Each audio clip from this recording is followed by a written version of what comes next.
Good afternoon and welcome. My name is Ava Parker and I'm president of Palm Beach State College. Thank you so much for being here with us today. I would like to let you know that this press conference is being recorded and is being webcasted to our college community and news organizations that have registered for this meeting. With us today, I'm pleased to be joined by so many important people who've made such a difference in the life of the college. First is Colonel Robert Allen, yes. Major Mark Alexander, Captain Randy Foley, Sergeant Jeanette Rivers, Regina Herring with the Palm Beach County Criminal Justice Commission, and Reverend Kevin Jones, Chair of the County Criminal Justice Commission, Van Williams, who's Provost for the Boca Raton campus, Tracy Pillay, who is Provost of the Palm Beach Gardens campus, and Barb Cipriano, who's Provost of the Lake Worth campus. I would also like to let you know that our entire college administration team is here with me today, and I ask that team to please stand. Thank you guys so much for being here. I would like to take this opportunity to reiterate our commitment to the safety of our students, faculty, staff, and community at Palm Beach State College. The college takes seriously all threats of violence. Because of the vigilance of our students, faculty, staff, including a student who came forward, campus security, and the Palm Beach County Sheriff's Office, our campuses are safe. A PBSC student who was enrolled at the Boca Raton campus was arrested on Friday, October 14th, for making threats of violence against the college. He was actually taking classes at the Lake Worth campus as well as the Boca Raton campus. A student who wishes to remain anonymous contacted college officials on Thursday about concerns about alarming posts that were made by Saul Jean on a social media site. Campus security acted swiftly to investigate the matter and called in the Behavioral Services Division of the Palm Beach County Sheriff's Office. Jean was arrested the next day and is being held on a $1 million bond. The student who alerted the college wishes to remain anonymous. We applaud you and thank you for saying something and for your quick actions to safeguard our Panther community. On behalf of all of our students, faculty, and staff, we say thank you. We'd also like our students to know that we have an amazing student counseling center. Counselors are on hand to provide support if you're facing any challenges or if you would like to talk to a counselor relating to this event. That's the lesson here. That is that, like the student who spoke up, to all our students, faculty, and staff, if you see or hear something troubling in your conversations, in class, at an activity, or on social media, say something immediately. This heightened awareness and immediate action helps keep our campuses safe. In this case, the college's campus security department activated its partnership with the Behavioral Services Division of the Palm Beach County Sheriff's Office, which examines these types of threats. The outcome of this situation demonstrates that this process works. We are grateful for the quick actions of our student services and campus security team and the Palm Beach County Sheriff's Office in making an arrest. PBSC thanks student heroes who come forward to say something when they see or hear something unusual or suspicious. Our campuses are safe because our caring and alert Panther community, our top-notch PBSC security team, and our partnerships with the Palm Beach County Sheriff's Office and state and local law enforcement agencies. When you see something, say something. The safety of our students, faculty, and staff is always a priority. It takes every one of us working together to keep our campuses safe. Again, if you see something, say something. I'd like to welcome Colonel Robert Allen and introduce Robert Allen and Palm Beach County Sheriff's Office for additional insights. I think joining Colonel Allen, we have Captain Foley and Sergeant Rivers. Good afternoon, everybody. My name is Colonel Robert Allen, A-L-L-E-N, with Palm Beach County Sheriff's Office. I'm just here mostly to talk about how this collaborative effort worked on all parts. This is the way it is supposed to work. I can't think of a better case where the community was involved, The school police were involved, and they called the sheriff's office. Our patrol deputies got that information to the right unit, being behavioral services, and our targeted violent unit. And from there, probable cause was developed for this arrest, and our tactical unit was involved and was out, and within probably a 24-hour period, had the person in custody. This really is a golden opportunity to be mirrored throughout the state, throughout the country. It has been. I know Captain Foley has spoken a lot around the country on this matter. He's become a subject matter expert, works with the federal agencies in developing their own programs to model Palm Beach counties. Under Sheriff Bradshaw's leadership and guidance to give us the resources to do this job, it's really has been a pleasure for me to watch this unit grow, thrive the way it is, and make great results to what we see here today.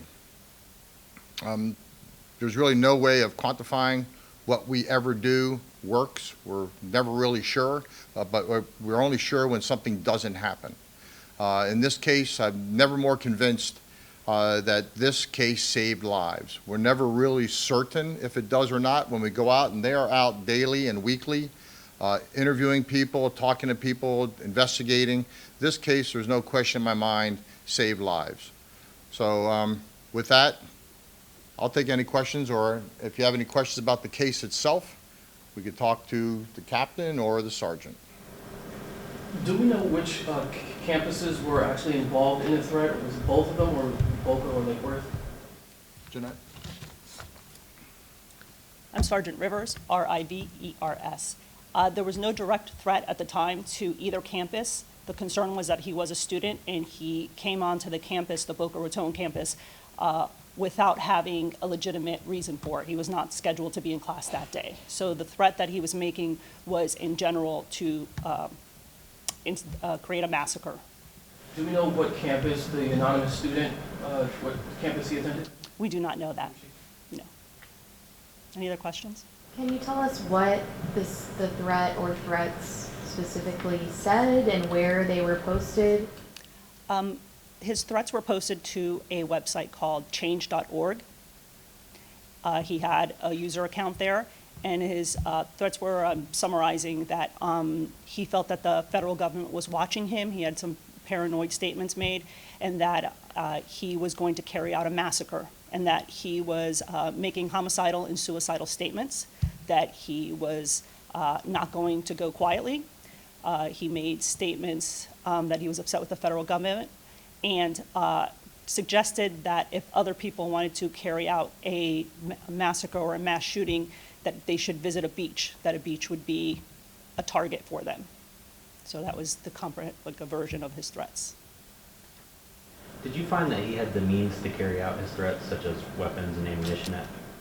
At the time of his arrest, he did not have weapons, but one of his posts was that he posted his bank account balance, stating that he had enough money to purchase a firearm when he was ready.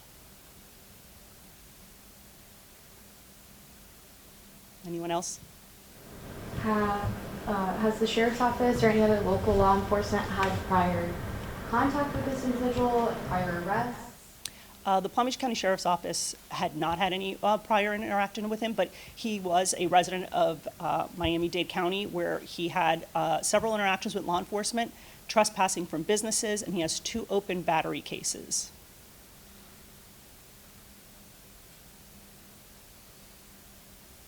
What's next for law enforcement here on campus, being that these threats are out there? Any work being done to prevent these threats from coming to fruition? Well, the work happens every day. So obviously, with the cooperation of our schools, our local jurisdictions, the community, it's an everyday thing. We have several, obviously, other programs, Aware and Care, which we'll speak on, See Something, Say Something, Fortify Florida. These are all programs that we use on a daily basis and that the community can use to contact us and remain anonymous if they feel that way. And we will investigate every tip that comes to us. So that's what we're doing. Is there anything anyone up here can say about whether these kinds of threats online are increasing? I mean, I know that just as a reporter, we've written a lot about schools going on lockdown pretty often, from threats that end up, thankfully being unsustained. But is there an increase that you all are seeing, and do you have any idea what's causing that increase, or why, these threats are being made more often, if that's the case? There are more threats. We are seeing more threats, and our detectives are working tirelessly every night to monitor social media, accept any tips that are coming in, and investigate and interview people. So there's obviously different reasons why these, are increasing, but we're working hard to, investigate them all and prevent any tragedies. Thank you. I would like to invite Regina Herring from the Palm Beach County Criminal Justice Commission. I think she can shed some light on additional programs that are out there that are being used to address some of our concerns as issues are coming in. Regina. Good afternoon, everyone. I'm Regina Herring, R-E-G-E-N-I-A, Herring, H-E-R-R-I-N-G, and I'm the Executive Director from the Palm Beach County Criminal Justice Commission. And what I'd like to share with you all is Criminal Justice Commission, our role is an advisors to the Board of County Commissioners. And when, as a result of the Marjorie Stoneman Douglas situation that we know tragically happened in Broward County, Palm Beach County's Criminal Justice Commission looked at what would we do in Palm Beach County.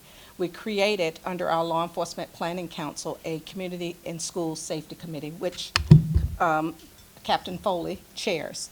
And that, as a result of that body of behavioral health specialists and law enforcement, we came up with the idea of the Aware and Care.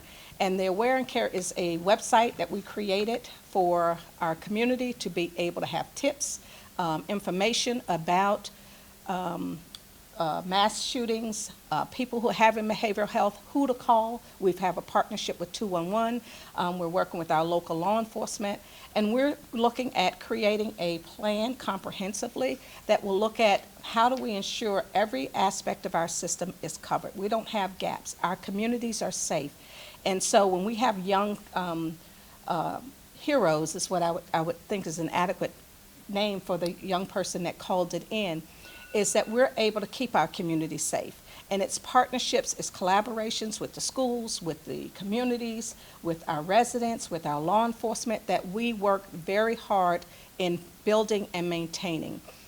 So this Aware and Care, you'll see billboards, you'll see bus wraps, you'll see bus stops, and these are all Aware and Care. If you go to our site, it's awareandcare.com, PBC, Aware and Care, PBC.com, and you will see a lot of the tips and information. And it's really all about getting folks to call in, sharing information, even parents, students, community folks. When you see something, it is very, very important, if we want to all remain safe, to call in and say something. Is there any questions that you have about our Aware and Care site or information? Where can we find Aware and Care? If you go, it's on the Palm Beach County website, so it's Aware and Care, AWAREANDCARE.com, Aware, AWAREANDCAREPBC.com. And there's a place for resources, information, because the goal is, we know mental health here across our nation is an issue. We've just still dealing with the pandemic, and our goal is to have resources and options for people to get help. Anyone else? Thank you. When we started, we've talked a lot about the partnership that we have with our own Palm Beach County Security Department, as well as Palm Beach County Sheriff's Office. I'm going to ask the three gentlemen who are in the back, I want you to come on up front. I know you weren't here when we started, but we have representatives from our team who are slowly walking up this way, it's because of their vigilance and their hard work and the partnership that we have with the Palm Beach County Sheriff's Office, that we're so fortunate that this situation turned out as it should have been. So I just want to make sure we recognize them, and we could just say thank you so much for your engagement and your partnership, because it really did make a difference. With that, that's all the prepared remarks that we have at this time. The questions, certainly we're happy to answer them, but thank you so much for being here with us today.